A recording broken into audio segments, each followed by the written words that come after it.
ଗୋଟିଏ ସମୟର କଥା। ଯମୁନା ନଦୀର କୂଳରେ ଥିବା ମଥୁରା ସହରରେ ଏକ ଛୋଟ ଝିଅଟେ ରହୁଥିଲା, ଯାହାର ନାମ ଥିଲା ନେହା। ନେହା 7 ବର୍ଷର ଥିଲା ଏବଂ ତା ଆଖିରେ ଜିଜ୍ଞାସାର ଚମକ ଥିଲା।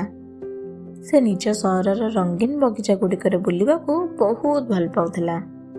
ଦିନେ ସକାଳେ ନେହାର ମା ମୀରା ତାକୁ ଗୋଟେ କାମରେ ପଠାଇଲେ। ସେ ନେହାକୁ ଗୋଟେ ଛୋଟ ଚାଙ୍ଗୁଡ଼ି ଦେଇ କହିଲେ, ନେହା, ତୁ କୁହୁକ ଉଦ୍ୟାନରୁ କିଛି ଫୁଲ ଆଣିପାରିବୁ କି?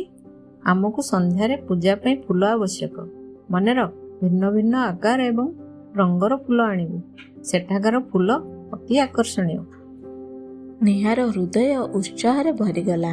ସେ ଚମତ୍କାରୀ କୁହୁକ ଉଦ୍ୟାନ ବିଷୟରେ ବହୁତ କାହାଣୀ ଶୁଣିଥିଲା, କିନ୍ତୁ କେବେ ସେଠାକୁ ଯାଇନଥିଲା।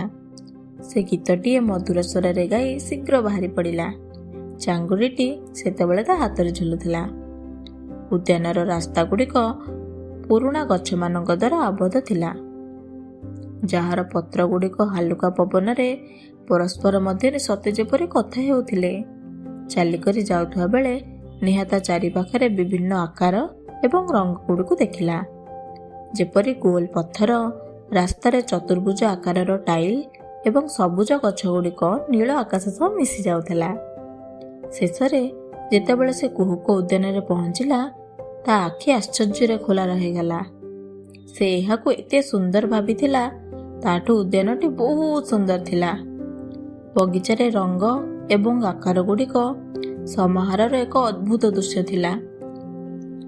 ସେଠାରେ ପ୍ରତ୍ୟେକ ରଙ୍ଗର ଫୁଲ ଫୁଟିଥିଲା ଏବଂ ପ୍ରତ୍ୟେକ ଫୁଲର ଗୋଟେ ବିଶେଷ ଆକାର ଥିଲା। କିଛି ତ୍ରିଭୁଜାକାର, କିଛି ବର୍ତ୍ତୁଳାକାର ଏବଂ କିଛି ତାରା ଆକାରର ଥିଲା। ଯେତେବେଳେ ସେ ବଗିଚାରେ ପଦାର୍ପଣ କଲା, ଗୋଟେ ମଧୁର ସ୍ୱର ତାକୁ ସ୍ୱାଗତ କଲା। ତୁମକୁ ସ୍ୱାଗତ ନେହା। ନେହା ଏପଟ ସେପଟ ଦେଖିଲା ଏବଂ ଦେଖିଲା ଯେ ନିକଟରେ ଗୋଟେ ମିତ୍ର ପରାୟଣ ପ୍ରଜାପତି ଉଡୁଛି। ପ୍ରଜାପତିଟି ଦେହରେ ରଙ୍ଗ ଏବଂ ଆକାର ଗୁଡ଼ିକ ଏକ ଅନନ୍ୟ ମିଶ୍ରଣ ଥିଲା। ନମସ୍କାର, ଆପଣ କିଏ? ନିକଟକୁ ଆସି ପ୍ରଜାପତିଟି କହିଲା, ମୁଁ ତୁମକୁ ଆବଶ୍ୟକ ଫୁଲ ବାଛିବାରେ ସାହାଯ୍ୟ କରିପାରେ, କିନ୍ତୁ ପ୍ରଥମେ ତୁମେ ତୁମ ଚାରିପାଖରେ ଥିବା ବିଭିନ୍ନ ଆକାର ଏବଂ ରଙ୍ଗ ଗୁଡ଼ିକୁ ଚିହ୍ନିବାକୁ ପଡ଼ିବ। ଠିକ୍ ଅଛି ବୀଣା, ମୁଁ ଚିହ୍ନିବାକୁ ପ୍ରସ୍ତୁତ। ବୀଣା ନେହାକୁ ଫୁଲମାନଙ୍କର ଗୋଟେ ସମୂହ ପାଖକୁ ନେଇଗଲା। ଏହି ଫୁଲମାନଙ୍କୁ ଦେଖ ନେହା, ତୁମେ ମୋତେ କହିପାରିବ କି ତୁମେ କେଉଁ ଆକାରର ଫୁଲ ଦେଖୁଛ? ନେହା ଧ୍ୟାନର ସହ ଦେଖିଲା। ସେ ଗୋଟେ ଗେଣ୍ଡୁ ଫୁଲମାନଙ୍କର ସମୂହକୁ ଇଙ୍ଗିତ କରି କହିଲା, ଏହି ଫୁଲ ଗୁଡ଼ିକ ବର୍ତ୍ତୁଳାକାର ଅଟନ୍ତି, ଯେମିତି ବୃତ୍ତ।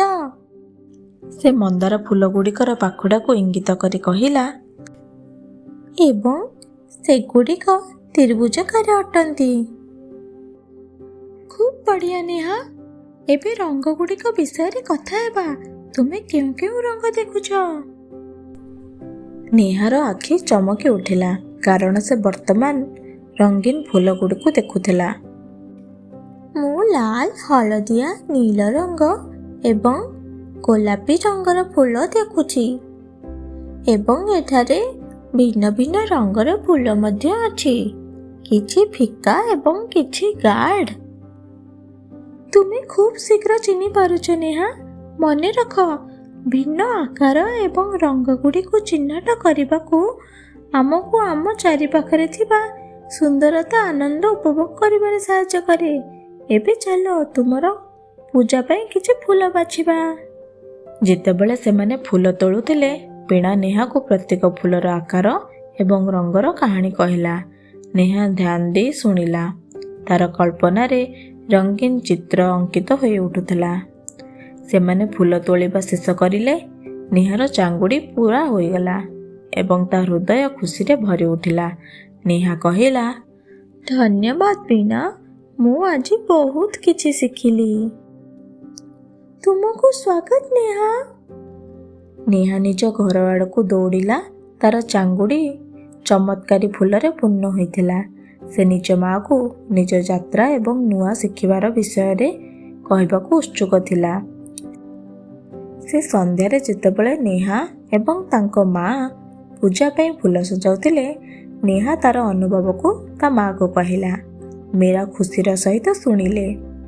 ତାଙ୍କ ଝିଅର ଜିଜ୍ଞାସା ଏବଂ ଶିଖିବା ଅନୁଭବକୁ ନେଇ ଗର୍ବ ଅନୁଭବ କଲେ। ସେହିଦିନ ପରେ ନେହା ଦୁନିଆକୁ ନୂଆ ଆଖିରେ ଦେଖିବା ଆରମ୍ଭ କଲା। ସେ ବାଦଲ ଗୁଡ଼ିକର ଆକାର, ପତ୍ର ଗୁଡ଼ିକର ରଙ୍ଗ ଏବଂ ନିଜ କପଡ଼ାରେ ଭିନ୍ନ ପ୍ରତିକୃତି ଗୁଡ଼ିକୁ ଦେଖିପାରିଲା। ସେ ଜାଣିପାରିଲା ଯେ ଆକାର ଏବଂ ରଙ୍ଗ ଗୁଡ଼ିକ ବିଷୟରେ ଶିଖିବା କେବଳ ପ୍ରୟୋଜନୀୟ ନୁହଁ, ବରଂ ବହୁତ ମଜାଦାର ମଧ୍ୟ ଅଟେ।